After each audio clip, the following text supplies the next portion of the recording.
Exposition du devoir.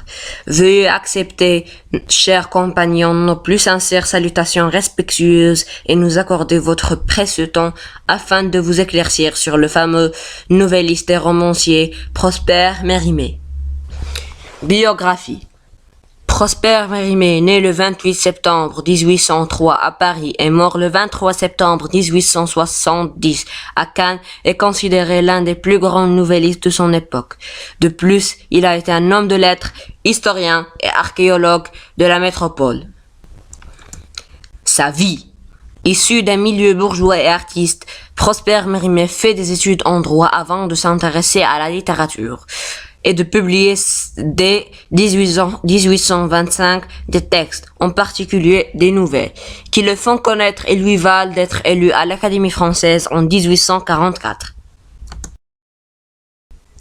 En 1831, il entre dans les bureaux ministériels et devient en 1834 inspecteur général des monuments historiques. Il effectue alors de nombreux voyages d'inspection à travers la France et confie à l'architecte Eugène Viollet-le-Duc la restauration d'édifices en péril comme la basilique de Vézelay en 1840, la cathédrale Notre-Dame de Paris en 1843 ou la cité de Carcassonne à partir de 1853.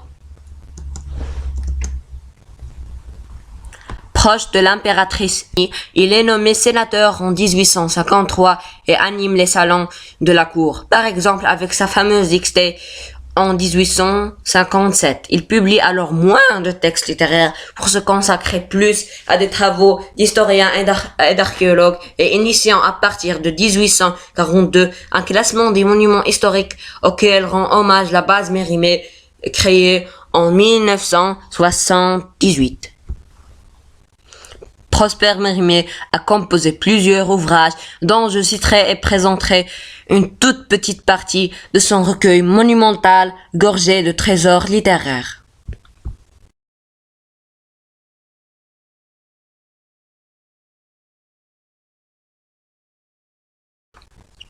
Chronique du règne de Charles IX. Chronique du règne de Charles IX est un roman historique de Prosper Mérimée publié en 1829. Résumé. Amoureux du noble catholique Diane de Turgis, Bernard tente de la séduire et de conquérir l'estime du roi. Pour ses beaux yeux, il écrase son rival dans un duel. Il est ensuite caché par une sorcière à qui Diane fait dire une messe blanche pour son rétablissement. Cette nuit-là, Diane tente une nouvelle fois, mais en vain, de le convertir. Quant à savoir si Bernard va se consoler ou si, c'est aussi, pas aussi, Diane va prendre un autre amant, l'auteur laisse au lecteur le soin d'en décider.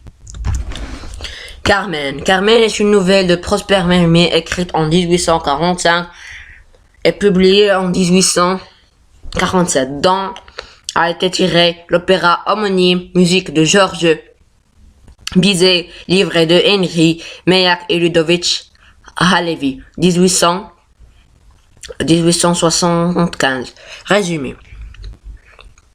Arrivé à l'auberge, il apprend qu'il s'agit de Don José Navarro, un contrebandier poursuivi par les autorités. Après avoir jugé au narrateur qu'il ne se vengerait pas de son guide, Don José se sauve pour ne pas se faire arrêter. Le narrateur aperçoit ensuite que Carmen lui a dérobé sa montre. Mais à la suite des paroles de Don José, il décide de ne pas la poursuivre et part à Séville. Le narrateur revient à la prison le lendemain et apprend toute l'histoire de Don José. Il s'appelle en réalité Don José Lizarrabenjoa, basque-né à Elizondo, brigadier de cavalerie placé en garde dans une manufacture de tabac à Séville. Lokis raconte l'histoire d'un professeur, Kurt Wittenbach, qui effectue un séjour d'études dans le château d'un mystérieux comte. Malgré ces histoires inquiétantes, le comte est fiancé à une jeune noble d'origine polonaise. Au terme de la nuit de noces, la nouvelle épouse est retrouvée horriblement lacérée par une mâchoire animale, tandis que le comte a disparu. Lokis est une nouvelle fantastique de Prosper Mérimée parue le 15 septembre 1869 dans la revue de deux mondes sous le titre de le manuscrit du professeur Wittenbach. Il s'agit de la dernière nouvelle parue du vivant de l'écrivain français mort en 1870. Remerciements.